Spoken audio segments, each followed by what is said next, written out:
friends, welcome back to my channel. My name is Emily.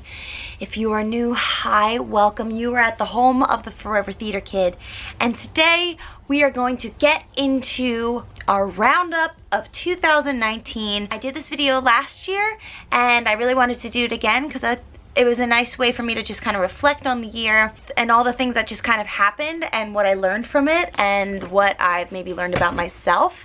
And I hope that these things that I've learned and I've taken from 2019 can apply to your life. 2019, things that I loved, learned, and loathed this year. I don't know, I came up with that last year and I'm sticking with it because we're trying to be a little consistent here. Yeah, I think we're gonna go glasses off. Before I get into the 19 things that I am reflecting on for this calendar year, I hope that you'll subscribe to my channel. I create videos on theater related content and I try to bring as much realness and raw and truth about the performing arts world. I'll call this place your new YouTube home because that's what I want it to be. I am your theater kid mama bear and I'm just here to make you feel loved and welcome and enough. The days that I upload are Monday, Wednesday, and Friday. So those are the days that I upload. Do I upload every single one of those days? Maybe not. So let's get on into it. Loved, learned, loathed. So for number one, the first thing that I learned, that change is really tough for me. I think I've always known this, but I think I've always hoped that transition and change would be really exciting for me. And although it is, and I've realized more and more the older I get that I'm not very good at change.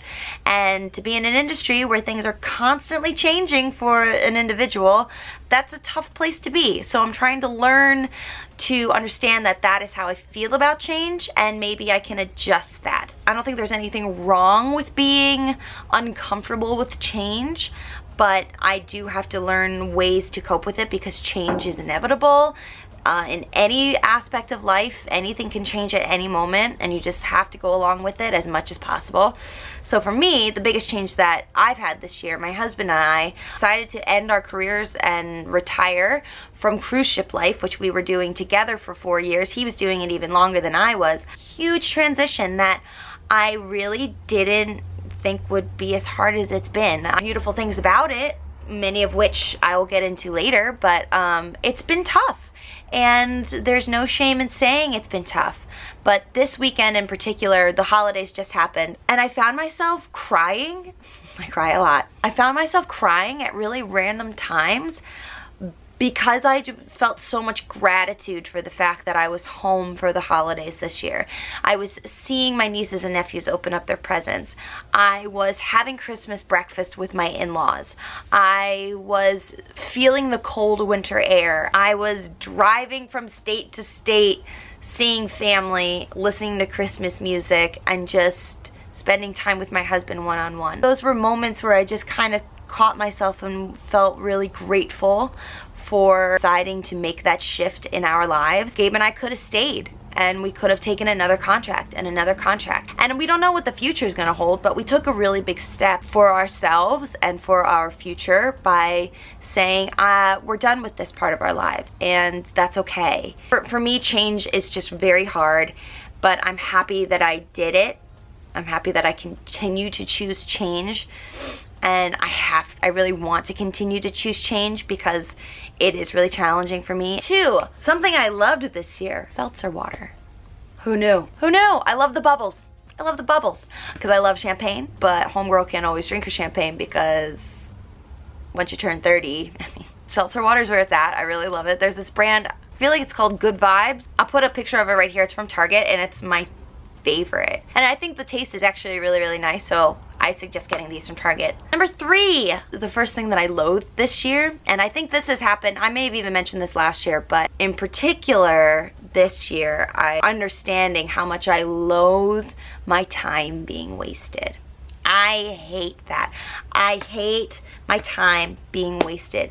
Whether it's on the phone when I have to like make a adult-like call to like the phone company or health insurance. Time is so precious to me. I hate it on cruise ships when I would be called in to do something when like honestly for shifts, you need your sleep. For a performer, that's part of the gig. You need your sleep, you need time to work out, you need that. And so when you can't kind of fulfill those parts of your ritual in the day to get ready for the high intensity shows you're doing at night, and then you're barely even needed. Like, you're just there to basically sign your name in, like at a training that has nothing to do with you and has nothing to do with your qualifications, drive me up a wall. When I have an appointment for something and I get there to my appointment on time or early because I'm so anxious about time, and then I would be held waiting for so long. Like, I get it, things get backed up. Like, I've been in the service industry myself, in the hospitality industry, I'm in it. Emily here, little rat tail. So I wanted to clarify, because I don't think I do. It's not necessarily the time being wasted or getting to an appointment and things are backed up, or getting to a restaurant and your food's not coming out.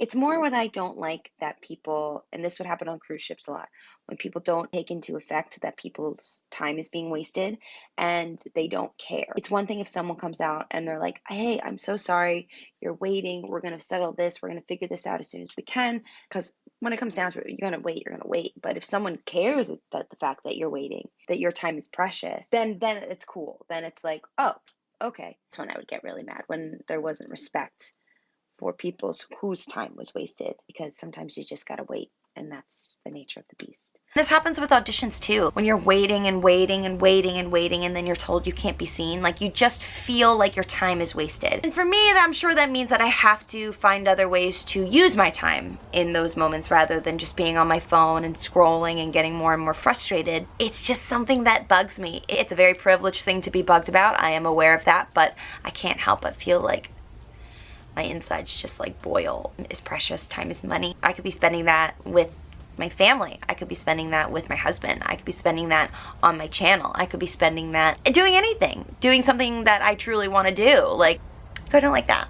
Number 4, something I learned this year. I learned that meditation is so great for me. Remember that time I was saying, I hate my time being wasted? Well, I'm trying to deal with that through meditation. Super good about staying consistent, and then I missed a day, like the other day, and I got so mad, but then I realized, no wait, that's a good thing. Like, I got so far that this is the first time I've missed it, and I felt how off I felt that whole day because I didn't meditate. So yeah, I went 60 days consistently meditating, and I do it in the morning for the most part, unless I've got like a crazy morning, then I'll find a different time of the day to just get something quick in. I use the app called Insight Timer. It's this app right, oh, can you see it? Do we zoom in? Yes, look at that. Okay, so it's this app right here. It's got all these free meditations ranging in time. I'm a person that still can only do like 12 minutes and under. I can't really seem to clear my brain enough yet. I'm working towards getting up to at least 20 minutes. It helps center me. It helps relieve some anxiety. It helps me kind of focus on what's important rather than what's not important. And just to clear my head and to stop comparing myself to others. And what I really like about Insight Timer is you can pay for like a premium membership, but for the most part it's free. I really love Insight Timer. My friend Wilma introduced me to it. So Wilma, if you're watching this, girl, I use it all the time. This is number 5, something I loved. I love weight training this year. This year I've really started powerlifting and lifting heavy in the gym. Just really like not bulking up, because when it comes down to it, ladies, we can all say like, I want to bulk up, but you're not going to bulk up if you lift heavy at the gym. Unless you're like doing crazy workouts multiple times a day, and like taking crazy supplements and only eating chicken and eggs, like full-on Rocky diet. Like, you're not gonna bulk up the way you think you're going to bulk up. There's something about squatting more than my body weight that makes me just feel really powerful. And Gabe is my trainer right now, and he's an awesome trainer, and he really pushes me to realize how strong I am and how many limits that I don't have. Anyone who has a body compares their body to someone else. Unfortunately, lay of the land, that is reality. We are constantly comparing our bodies and wanting something else, and it's hard to find the self-love and the body positivity 100% of the time. So weightlifting is helping me, is a journey of self-love. It's helping me along the lines of realizing what my body is capable of doing, and that there is no right or wrong of what my body should look like at any given time. That's another thing that's been really hard, is learning how to love and not loathe my body anymore. It's so hard, and I don't know how long it's gonna take me until I'm there. I have no ideas, because my brain got pretty messed up on ships and what I was considered, or what I thought and was basically told to consider, what is show ready and what is considered acceptable for the stage. And when it comes down to it, doesn't matter what the number is. It really doesn't. It matters if you feel healthy, if you can do the show well, if you can sing all the numbers, if you can dance all the numbers, and if you can look good doing it, and if you're engaging the audience, and if you're making everybody have a good time. And I was doing that, but I was basically told by higher ups that my body didn't fit the qualifications. I really could get into that in another video, but there's parts of me that I'm like, I'm still super triggered by it. It's really damaged my brain. I'm really trying to learn to love what my body is, especially not on ships. So yeah, in so few words, I love weightlifting because it's helping me learn how to love my body again. Another thing I loathe. I still loathe wires. Said it last year. Still hate them. Still drive me nuts. Are they still everywhere? Even on land in an apartment where there's plenty of space to store them? Next thing, number 7, that I've learned, that dusting is a necessary evil. Y'all, I got a Swiffer. I've learned that you need to dust the ground. If you have hardwood floors, vacuuming doesn't always get it up. You have to sweep and dust floors. I never knew that. Number 8, something I've loved this year that I really got into this year, and I'm planning on continuing doing it, thrifting. I love thrifting. Ow! Bastard. The needles are starting to fall and they're very sharp. I love a thrift. I love a freaking thrift. I started discovering thrifting because I started really watching thrifting videos, and I want to start doing more. I want to start joining in that trend because I enjoy a thrift. I love the hunt for something really cool. I love finding treasures that like other people have discarded. I've learned how good it is for the environment to thrift. So I've started selling on Poshmark. I've started buying on Poshmark. I've really tried to minimize my consumption in terms of like fast fashion. I'm really excited for all the treasures that I find. And just upcycling different things and trying to reuse and recycle in ways that bring me joy.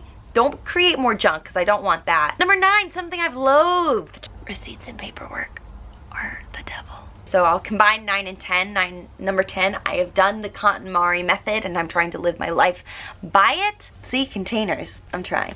Quite minimalist, I don't know if I ever will be because I do like things. I've definitely gotten rid of many a thing that does not spark joy anymore. The thing that truly doesn't spark joy for me, in any sense of the word, are receipts and papers. I've tried to watch so many videos on how to sort receipts. I kind of have a system right now, but I have no idea what to do with all the receipts that I'm supposed to keep because of taxes for 5 years. So what do I do with them? I don't know what to do with them. Help me. Does anybody have any ideas? I don't know what to do with these freaking receipts. 2020, I'm gonna try to do that with 2020 and digitizing all of our receipts just because I can't stand the freaking papers anymore, but good God, I don't know what to do. Number 11, something I've loved. I have loved Spotify. Premium, I think it's just the premium plan. It's amazing. It's truly, truly great. It's truly beneficial. I've listened to more musical theater in the past couple months than I've listened to, I think, in years because I don't have to buy them. I feel like my knowledge of musical theater is really growing. Don't have a link for you. It's not sponsored by Spotify, but if they wanted to sponsor me, I wouldn't be mad at it.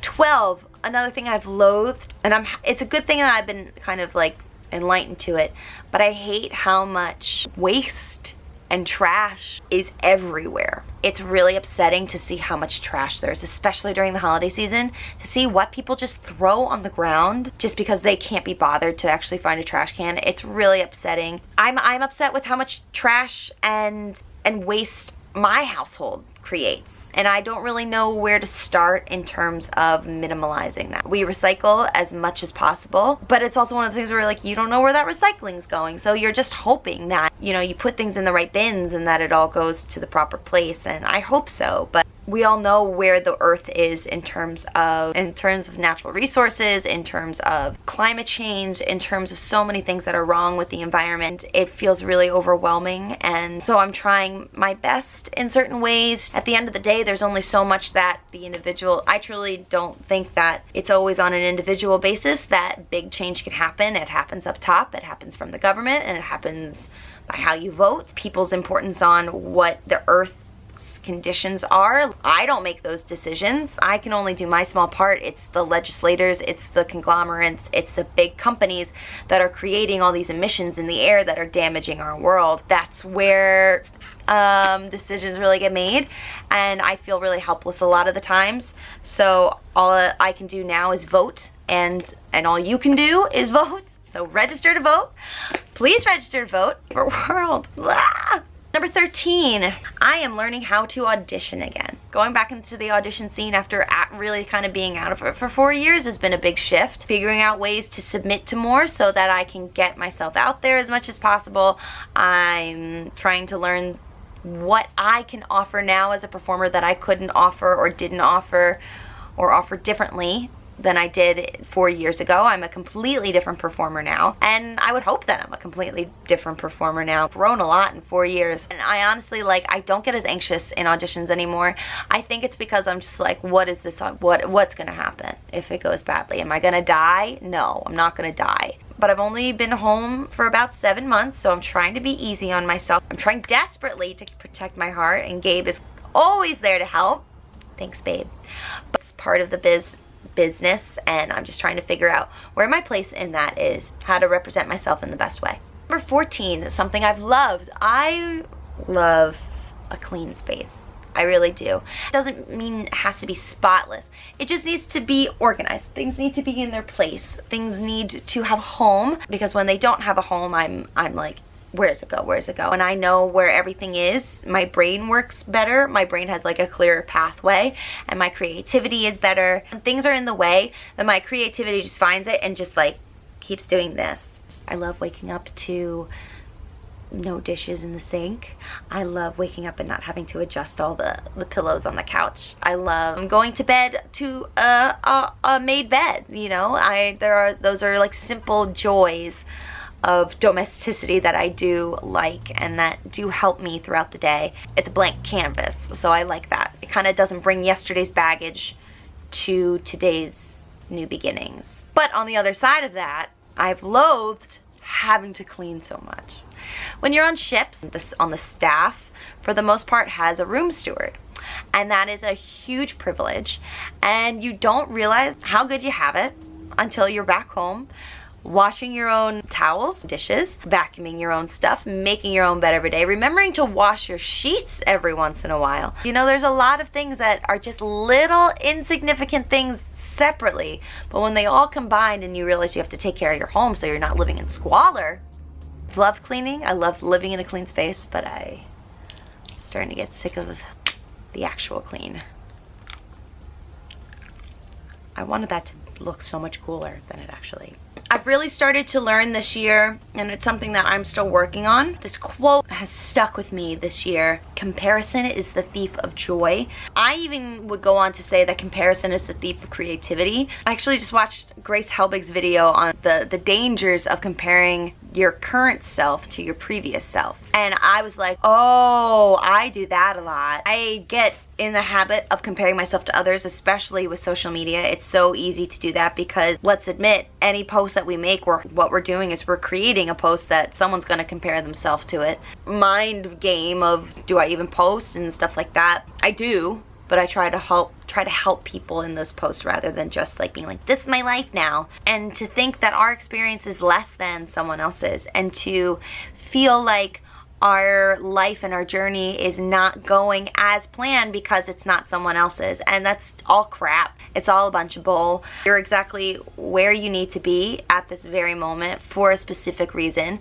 and we just need to trust in whatever it is that we believe in. That's why we're here. That's really hard to do. I absolutely compare myself to my previous self from just a year ago. Like I said earlier, I compare my body. I compare this land body that I have now to my ship body. I compare just where I am career-wise. Like right now, I'm not doing performing because I haven't gotten a job for that in a while.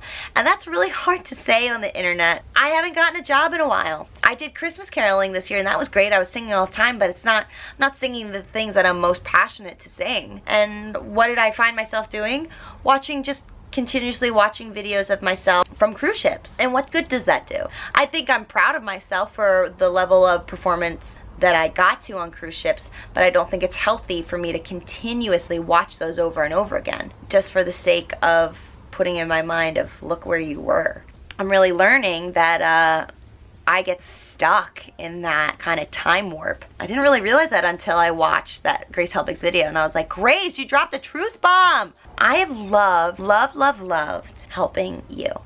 Every time I've gotten a comment, a DM, and sometimes even like a in-person conversation that I've helped you in some way, I feel immense pride for you. I feel so much, I feel like my babies are doing something, you know? I do feel like your mama bear. I do feel like I can help you on your journey. You might never get to an audition. You might get much further than me. Beat me out for a job that I really want, which would suck. If I'm helping you in any way feel worthy, feel loved, feel accepted, feel like you're welcome in this theatrical space, which is a big thing to learn and to remind yourself of constantly, because you're knocked down a bunch. You're knocked down a crap ton in our industry. So whenever I get a message from y'all saying that my stupid little videos have gotten you through some of those times, I just get this immense feeling of pride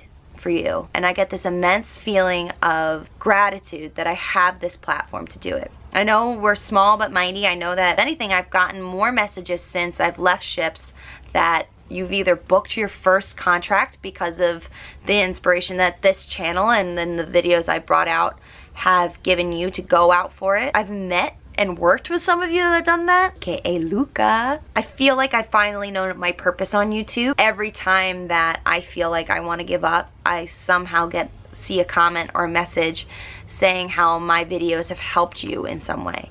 And yeah, I want to entertain. I love entertaining, but knowing that I'm helping in some capacity means more to me than making you laugh. I feel like I'm using my knowledge for good. I feel like I'm using my experiences for good, no matter how maybe a crappy an experience I may have had. I just want you to feel like you're not alone, and I want you to feel loved, and I feel like I'm doing that. And I might not always do it, and I might mess up, and I'm a human being too, but I just finally feel like I'm starting to understand what my purpose here is, and I think that's dope.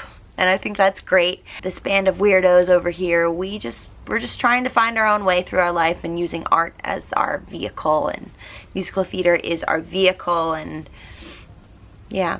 I'm getting real freaking sappy in this video. I'm loving filming it, but I'm very sappy today. Number 18, the last thing that I loathed in 2019. I have loathed my anxiety and my self-doubt this year.